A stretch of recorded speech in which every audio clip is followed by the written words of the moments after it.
फल्कियात का जो हिसाब है ना, इसका ताल्लुक है चाँद की पैदाइश के साथ और इम्कान रोज़त के साथ। इसका रोज़त के साथ कोई ताल्लुक नहीं है, यकीनी रोज़त के साथ इसका कोई ताल्लुक नहीं है।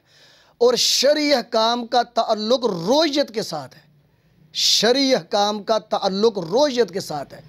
वो हदीस में आता है ना, सूमू ले रोज़ाते ही व अफ्तिरू ले रोज़ाते ही, चाँद देख कर फिर रोज़ा रखो और चाँद देख कर फिर रोज़े छोड़ो और ईद करो।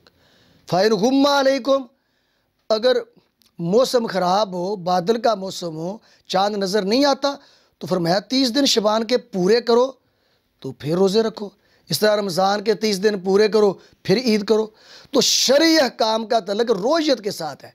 हाँ, अगर जदीद जो साइंस है इसके साथ चाँद को देखा जाए, बादलों के पीछे से भी देखा जाए, तो हम इसके ख़िलाफ़ नहीं हैं।